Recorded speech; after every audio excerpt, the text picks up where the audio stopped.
It's been almost a year since the UAE and Israel normalized ties under the historic Abraham Accords, and new business ties between these nations continue to flourish.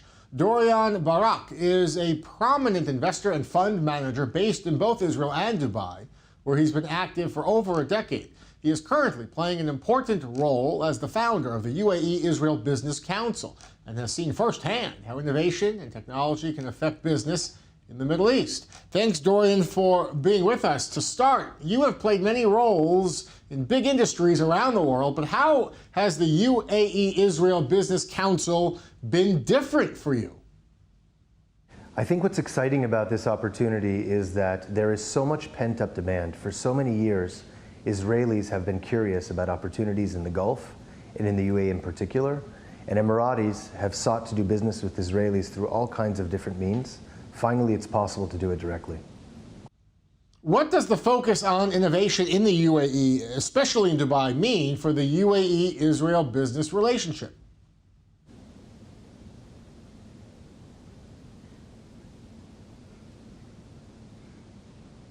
Well, as you know, Dubai is the commercial capital of the UAE. It's also a really innovative market. Dubai also serves as sort of a capital for the region, for trade and commerce. Whether you're in South Asia, the Greater Middle East, East Africa, people look to Dubai as really the center of business for the region.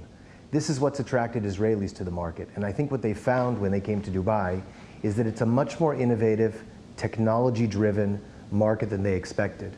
It's not just a source of capital. It's not just a place where people look to establish businesses or to raise money. It really has its own technology ecosystem, and it really is a place where you can find leading technologies, integrators, and capabilities across the spectrum. There are many new initiatives underway in Dubai, including solar and green energy projects, the Dubai Food Tech Valley Initiative, and more. Is there an overall trend you're seeing? Well, I think the trend is unmistakable. As we saw at GITEX, which is the leading technology summit which takes place in Dubai annually, dozens and dozens of Israeli companies are looking to Dubai as a market in which to base their businesses and expand throughout the region, either independently or with local partners. We've seen a lot of activity specifically in the food tech space and in the clean tech space. We've also seen in the renewables, I'll just give you one example, Al-Shirawi Enterprises signed an MOU recently with Fluence to bring Israel's leading water technologies to the UAE. What they found when they came there, though, is that Dubai already hosts a very mature clean tech market. Certainly there are capabilities that Israel can introduce to the market, but there are also domestic, let's call them indigenous capabilities, which we see throughout the Emirates, but especially in Dubai, which I think are surprising for some Israelis. They imagine Dubai as a market where you seek investment, where you establish operations. I think they've been positively surprised to discover that there really is a buoyant and very sophisticated technology ecosystem that already exists in the city. Are there certain initiatives that are being taken concerning innovation that's bringing change to the Council's reporting?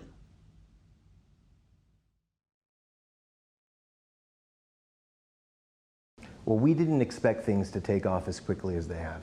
We've seen about 250 Israeli companies just in the past few months set up operations in the UAE. We expected it to be much slower. We've also seen dozens of Israeli companies hiring local staff. As you know, Dubai really represents an enormous pool of talent from all over the world, from North America, from Europe, from across the Middle East, from South Asia, and Emirati talent as well. And Israeli companies are increasingly tapping that talent. It's not just taking Israelis and bringing them to Dubai. It's Israelis operating in Dubai, benefiting from the unique capabilities of the local ecosystem and really finding talent that they would find nowhere else in the world. How does the UAE Israel Business Council feel about moving forward after the pandemic, and especially with the rapid recovery we've seen in Dubai? You know, one of the challenges we had when we set out with the UAE Israel Business Council, both the Israelis and the Emiratis, was how to meet. How do you really engage with people online? So we began with a large series of seminars, which I think were very, very successful. They've attracted to us a membership community of around 5,000 people, which is really an enormous and startling figure. At the same time, now that things have opened up, as Israel has recovered from the pandemic, as Dubai has inoculated most of the population, you find a lot of Israelis and Emiratis meeting for the first time face-to-face under the auspices of the UAE Israel Business Council.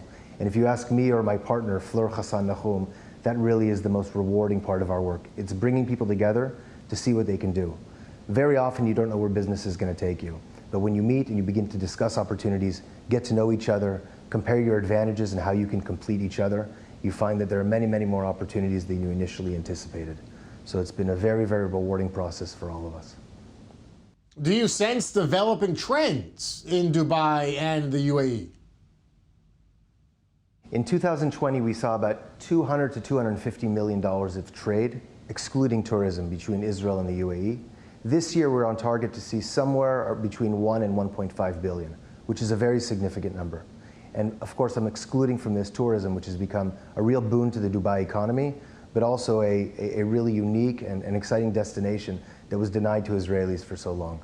As we look to the future, and I'm speaking here about 2022, we expect trade to rise to around $2.5 billion by the end of 2022, and beyond that in 2023 and beyond. Of course, these are initial numbers, but we're looking at a very large opportunities for Israelis.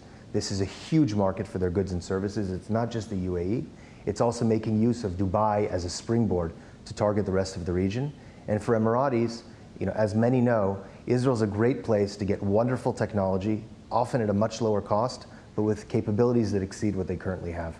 So it's a win-win situation for all, and the UAE-Israel Business Council is really proud and excited to be part of this and fostering it and taking it forward. On a personal level, it's very gratifying, but I know for all of our members, it's been something very, very rewarding. When we established the UAE-Israel Business Council back in 2021, we never anticipated we'd have over 4,000 members and followers on our various channels, really seeking information about how to advance trade between Israel and the UAE. We're speaking about Israelis, Emiratis, and people from beyond the region. There's been nothing more gratifying than to see Israelis and Emiratis come together, to get to know each other, to see how they can do business, to enter into MOUs, memorandums of understanding, and actually to trade. I think we're only seeing the beginning of this now. It's going to expand dramatically. We're just now in the post-COVID period. As time passes, you're going to see a huge ramp up of activity. Large Israeli multinationals are going to be setting up significant operations in the UAE. Startups are going to look to the sandbox, which is Dubai, no pun intended, to develop their technologies, to create go-to-market strategies, and really to employ the unique capabilities of Dubai in terms of talent and market reach as the capital of the region, to advance their businesses in a way that's a win-win opportunity for both Israelis and Emiratis. Thank you, Dorian, for being with us on Beyond the Headlines.